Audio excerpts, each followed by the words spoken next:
Hello everyone and welcome to English Academy. Today we will be discussing a poem from the syllabus of ICSE Class 10 English from the Treasure Chest book. The title is A Considerable Speck, written by Robert Frost.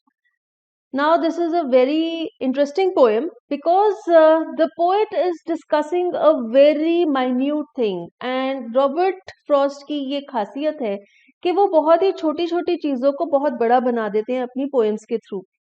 Now, speck is a tiny spot, कोई भी छोटा सा निशान. And he says a considerable speck. Considerable means something which is quite important, जिसकी काफी अहमियत है.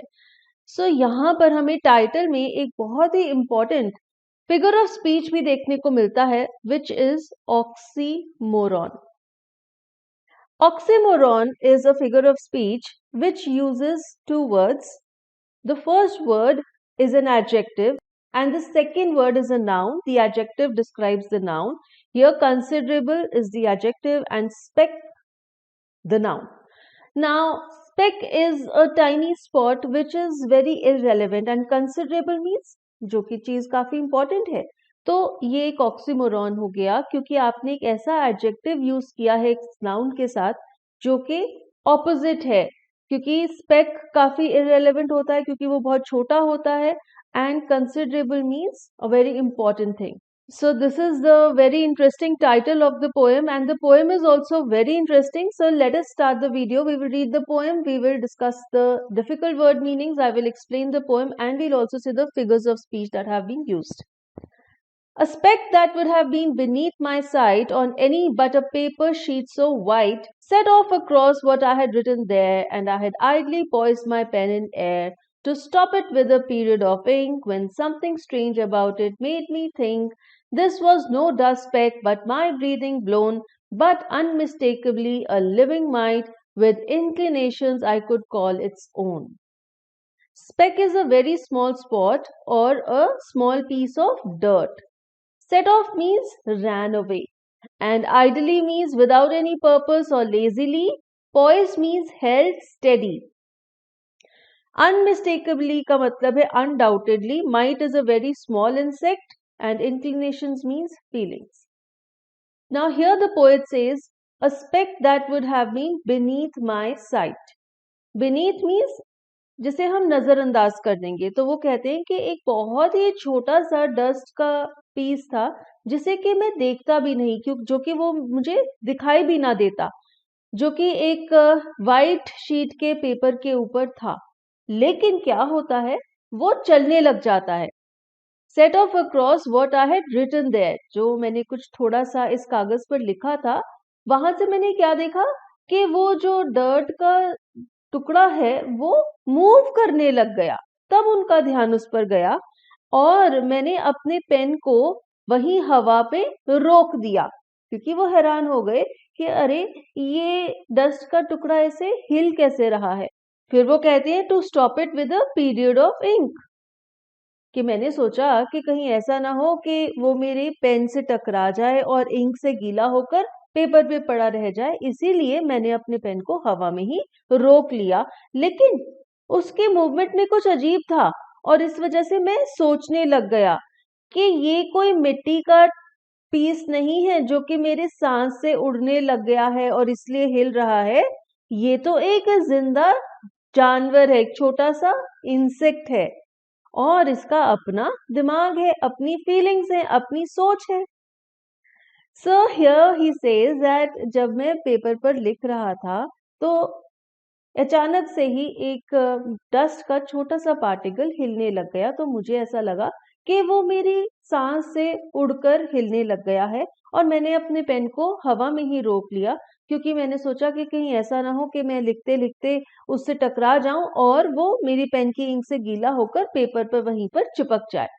लेकिन अचानक से मैंने ये रियलाइज किया कि अरे अरे अरे ये डस्ट नहीं है, ये तो एक जिंदा इंसेक्ट है जिसका अपना फीलिंग्स है और जो कि अपनी जान बचाने के लिए इधर उधर दौड़ रहा है.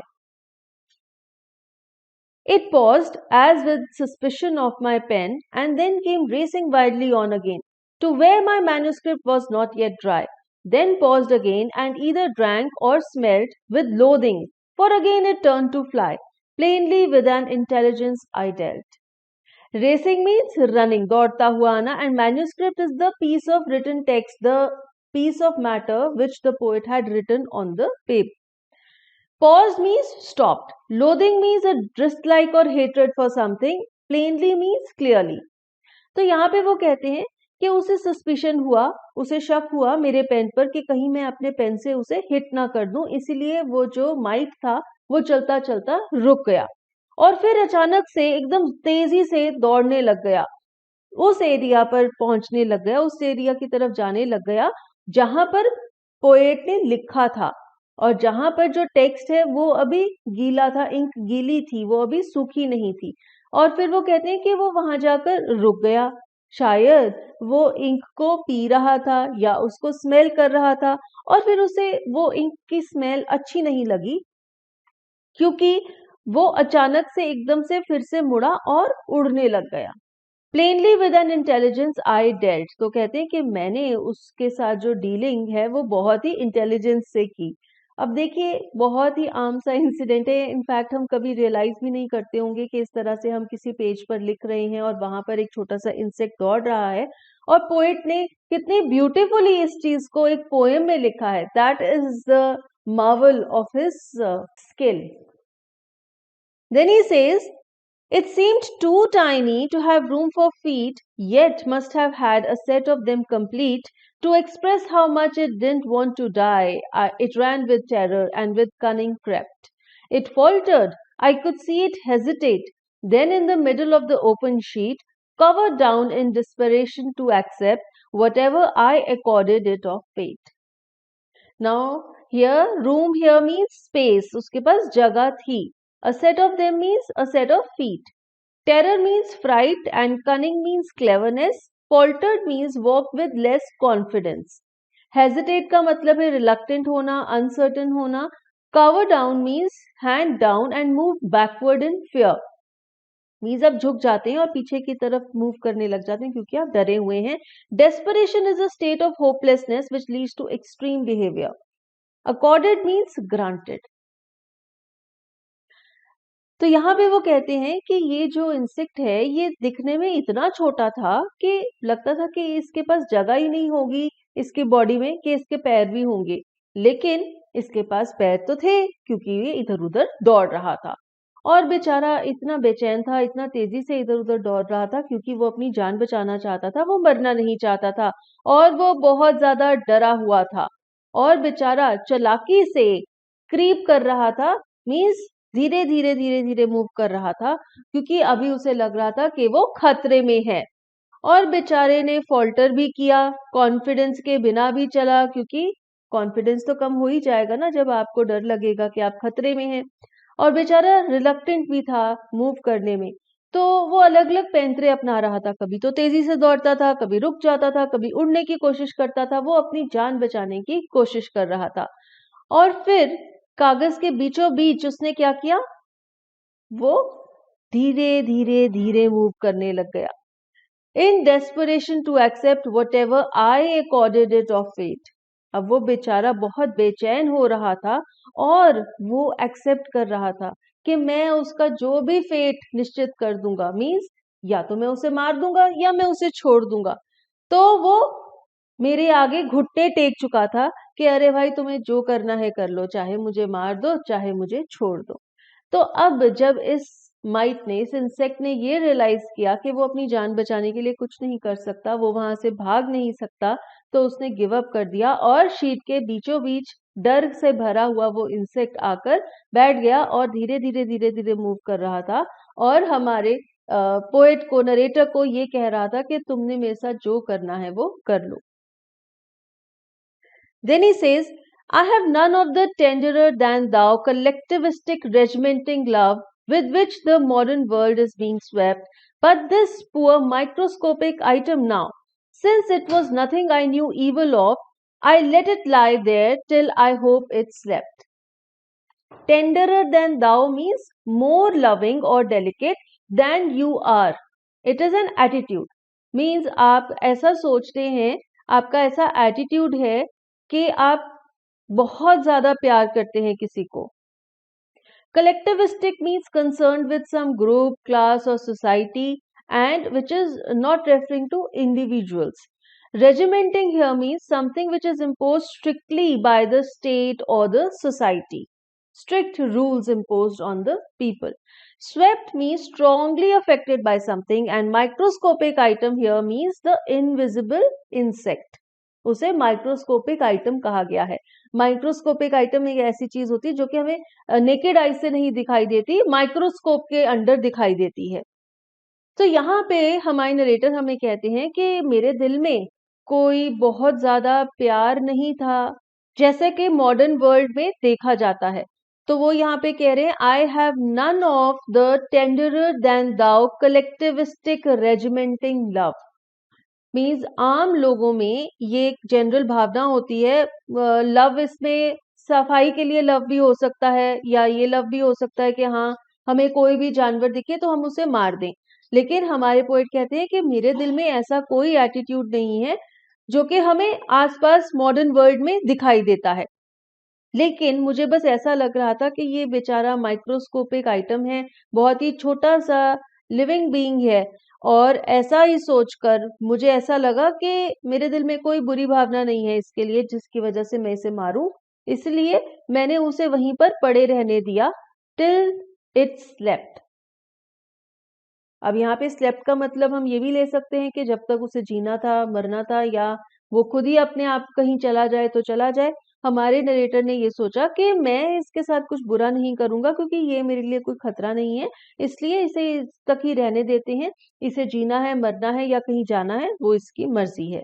Then he says, I have a mind myself and recognize mind when I meet with it in any guise. No one can know how glad I am to find on any sheet the least display of mind. Mind means the ability to think, and guise means cover. Display of mind means the show of intelligence.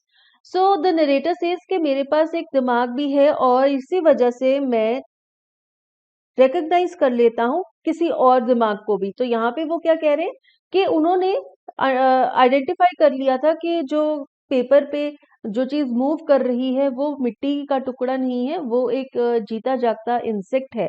तो उन्होंने ये इसलिए recognise किया क्योंकि उन्होंने देखा कि वो डस्ट की तरह ऐसा नहीं है कि एक ही दिशा में जा रहा है, वो अलग अलग दिशाओं में जा रहा है. मीन्स उसका दिमाग है, मीन्स वो एक लिविंग क्रीचर है.